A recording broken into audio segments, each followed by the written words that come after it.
ডিম আর আলু দিয়ে এমন মজার রান্না আগে খেয়েছেন? একবার বানালে ভাত শেষ হয়ে যাবে চোখের পলকে।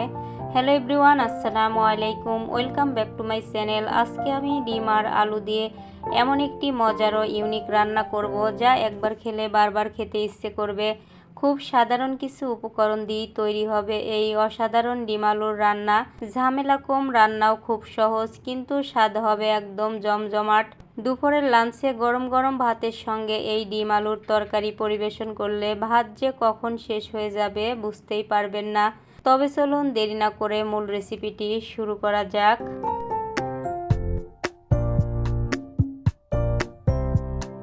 তো বন্ধুরা, দেখতে পাচ্ছেন এখানে আমি 3টা ডিম নিয়েছি, একটা আলু নিয়েছি, আর ডিম 3টাই কিন্তু কাঁচা, আলুটাও কাঁচা। আর আপনারা কম বেশি করে এই রেসিপিটা করতে পারেন। এখন আমি এখানে একটা বাটি নিয়েছি, বাটিতে আলুটা সুন্দর করে গ্রেটারের সাহায্যে গ্রেট করে নেব। তবে আপনারা অবশ্যই চেষ্টা করবেন এভাবে করে আলু গ্রেট করার, তাহলে ডিমের সাথে সুন্দর মতো কিন্তু আলুটা মিক্স হবে।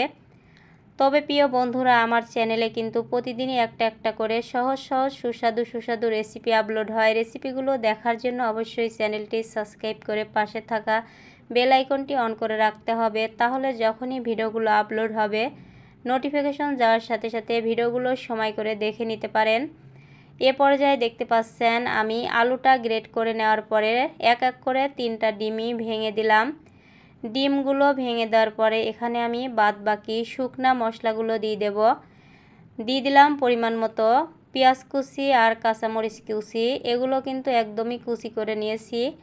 এখন আমি পরিমাণ মতো লবণ দিয়ে দিলাম পরিমাণ মতো লাল মরিচের গুঁড়া, হলুদের গুঁড়া দিয়ে দিলাম এখানে ধনিয়া গুঁড়া। এখন দিয়ে দিলাম এলাচ, ধনিয়া আর আস্ত জিরা একসাথে গুঁড়ো করছিলাম, সেটা দিয়ে দিলাম।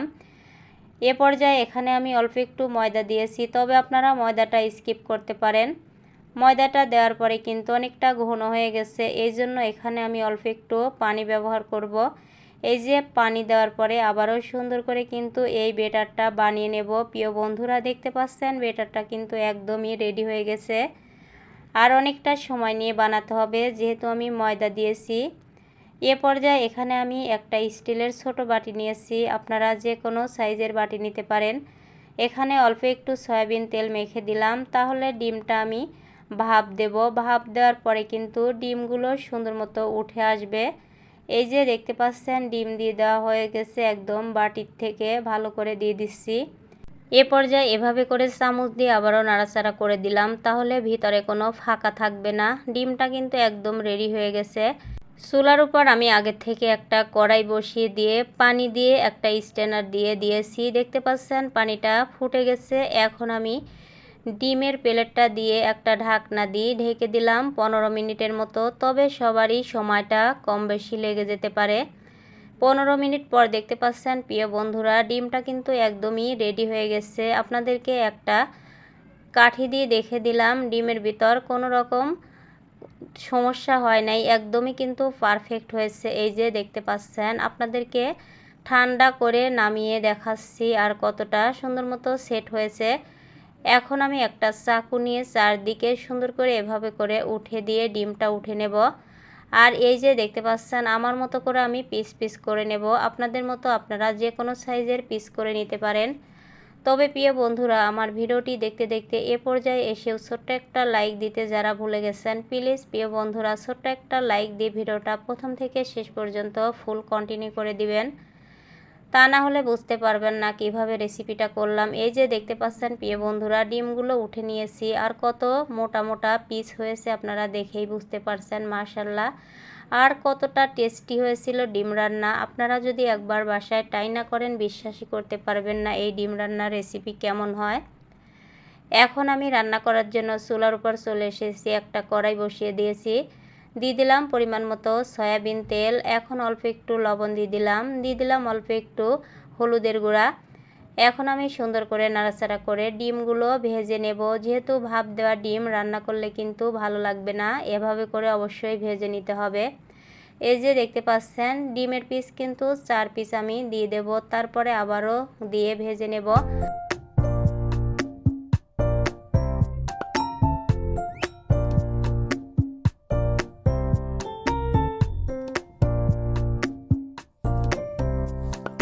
এ পর্যায়ে এই ডিমের 4 পিস কিন্তু এক পাশ হয়ে গেছে, উল্টে দিয়েছি। প্রিয় বন্ধুরা দেখতে পাচ্ছেন কতটা সুন্দর একটা কালার এসেছে। এখন আমি অপর পিঠও উল্টে দিচ্ছি। এই ডিম 4 পিস কিন্তু এখন উঠে নেব। এখানে একটা প্লেট নিয়েছি দেখতে পাচ্ছেন। তবে এভাবে করে আমি সম্পূর্ণ ডিমগুলো ভেজে নেব।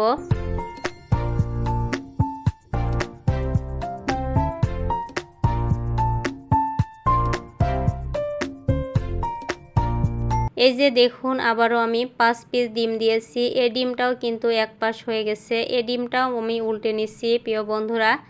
এখন কিন্তু সম্পূর্ণ ডিমই আমার অফ ক্যামেরায় ভাজা হয়ে গেছে। এই যে উঠে নিচ্ছি। আর মাশাআল্লাহ কতটা লোভনীয় দেখা যাচ্ছে দেখেই বুঝতে পারছেন আপনারা। এখানে আমি কড়াইয়ে আবারও দিয়ে দিলাম সয়াবিন তেল। সয়াবিন তেলটা দেওয়ার পরে দিয়ে দিলাম এখানে আমি সেদ্ধ করে কাঁচামরিচ বেটে নিয়েছিলাম। এখানে দিয়ে দিলাম পেঁয়াজ বাটা, রসুন বাটা, আদা, জিরা, এলাচ।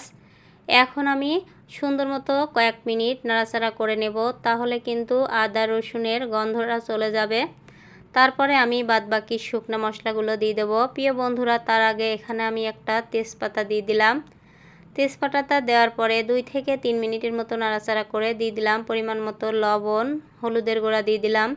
এখন দিয়ে দিলাম পরিমাণ মতো লাল মরিচের গুঁড়া, দিয়ে দিলাম পরিমাণ মতো ধনিয়া গুঁড়া। এখন অল্প একটু মশলাটা কষানোর জন্য পানি দিয়ে দিলাম। পানিটা দেওয়ার পরে আমি সুন্দর মতো সময় করে নিয়ে কিন্তু মশলাটা কষিয়ে নেব। যাই রান্না করি না কেন আমরা মশলাগুলো সুন্দর মতো কষালে কিন্তু রান্নাগুলো এমনিতেই মজার হয়। এভাবে করে দেখতে পাচ্ছেন মশলাটা কিন্তু কষানো হয়ে এসেছে, মশলার সুন্দর একটা কালার এসেছে। এখন আমি এখানে অফ ক্যামেরায় কয়েকটা আলু সেদ্ধ করে নিয়েছিলাম, তবে আপনারা আলুটা নাও দিতে পারেন। আমার বাচ্চারা কিন্তু আলু খায়, এজন্য আমি আলু দিয়ে ডিম রান্না করি এভাবে করে। আলু দেওয়ার পরে সুন্দর করে কিন্তু 2 থেকে 3 মিনিটের মতো নাড়াচাড়া করে অল্প একটু পানি দিয়ে দিলাম। এ পর্যায়ে এখানে আমি ঢাকা দিয়ে রেখে দেব 5 মিনিটের মতো, তাহলে কিন্তু আলুর ভিতর সুন্দর মতো সম্পূর্ণ মশলা ঢুকবে। এই যে 5 মিনিট পরে আমি আবারও সুন্দর করে নাড়াচাড়া করে দিচ্ছি প্রিয় বন্ধুরা। মশলা থেকে কিন্তু উপর দিয়ে তেল ছেড়ে দিয়েছে আর আলুটাও কিন্তু সুন্দর মতো কষানো হয়ে গেছে। এ পর্যায়ে এখানে আমি ভেজে রাখা ডিমগুলো দিয়ে দেবো। এই যে দেখতে পাচ্ছেন কতটা সুন্দর দেখা যাচ্ছে ডিমের পিসগুলো। ডিমের পিসগুলো দেওয়ার পরে নাড়াচাড়া করে কিন্তু 5 মিনিটের মতো ঢাকা দিয়ে রেখে দেব ঝোলটা দেওয়ার আগেই, তাহলে কিন্তু সুন্দর মতো আবারও ডিমের পিসগুলোর ভিতর মশলাগুলো ঢুকবে। এই যে প্রিয় বন্ধুরা 5 মিনিটের মতো ঢাকা দিয়ে রেখে দিয়েছিলাম। ঢাকা খুলে নিয়েছি, দেখতে পাচ্ছেন অনেকটাই কিন্তু সুন্দর একটা কালার এসেছে তরকারিতে। এখন আমি পরিমাণ মতো ঝোলের জন্য পানি দিয়ে দিচ্ছি, আর আমি কিন্তু ঝোল ঝোল করেই রান্নাটা করব। ডিমটা কিন্তু রেখে দেওয়ার পরে ঝোলটা কিন্তু অনেকটাই টেনে নিবে, এই জন্য ঝোল আমি বেশি করেই দিলাম। ঝোলটা দেওয়ার পরে নাড়াচাড়া করে কিন্তু তরকারিটা একদমই ফুটে গেছে প্রিয় বন্ধুরা, দেখতে পাচ্ছেন। আর রান্নাটা কিন্তু আমার অনেকটাই হয়ে এসেছে, তাই বলছি আপনারা এভাবে করে শুধুমাত্র 3টা ডিম বলেন 2টা ডিম আর একটা আলু দিয়ে এভাবে রান্না করতে পারেন। নামানোর আগে আমি মশলা দিয়ে দিলাম ধনিয়া, আস্ত জিরা আর এলাচ ভেজে নিয়ে শিলপাটায় গুঁড়ো করে রেখে দিয়েছিলাম। আর এই মশলাটা দেওয়ার পরে কতটা ফ্লেভার এসেছিল, আপনারা যদি এভাবে করে রান্না করেন তাহলে বুঝতে পারবেন। এই যে দেখতে পাচ্ছেন ডিমের পিসগুলো কিন্তু একদমই ভাঙে নাই, যেমনি রান্না করছি সেমনি রয়েছে, খেতে কিন্তু অনেকটাই টেস্টি হয়েছিল। এখন গ্যাসের চুলা বন্ধ করে দিয়েছি, হয়ে গেছে। 5 মিনিট পরে আপনাদের দেখাচ্ছি কতটা লোভনীয় কালার এসেছে প্রিয় বন্ধুরা। এ পর্যায়ে আমি নামিয়ে নিয়েছি, অনেকটাই লোভনীয় কালার, তার চেয়ে বেশি দেখা যাচ্ছে চুলার পর রাখার সময় যখন ছিল। হয়ে গেল, দেখতে পাচ্ছেন শুধুমাত্র ডিম আর আলু দিয়ে মজাদার রেসিপি। এখন আমি একটা প্লেটে পরিবেশন করে নিচ্ছি। তবে এই রান্নাটা বিশেষ করে যখন ঘরে কিছু থাকবে না, এভাবে করলে কিন্তু মাছ মাংস খাওয়া ভুলে যাবেন প্রিয় বন্ধুরা, কথা দিলাম। তবে আমার রেসিপিটি আপনাদের কাছে কেমন লাগলো, ভালো লাগলে একটা লাইক দিবেন, সুন্দর একটা কমেন্ট করবেন, আর আপনার বন্ধুবান্ধব পরিবার পরিজনদের দেখার জন্য একটা সুযোগ করে দিতে পারেন। আর যদি বেশি ভালো লেগে থাকে চ্যানেলটি সাবস্ক্রাইব করে পাশে থাকা বেল আইকনটি অন করে রাখতে পারেন। আর ফেসবুক থেকে দেখে থাকলে অবশ্যই ফলো দিয়ে সাপোর্ট করে পাশে থাকবেন। আজকের মতো রেসিপিটা এখানেই শেষ করছি। অন্য কোনো দিন অন্য কোনো নতুন রেসিপির সঙ্গে দেখা হবে। ততক্ষণে সবাই ভালো থাকবেন, সুস্থ থাকবেন। আল্লাহ হাফেজ, ধন্যবাদ সবাইকে। আসসালামু আলাইকুম।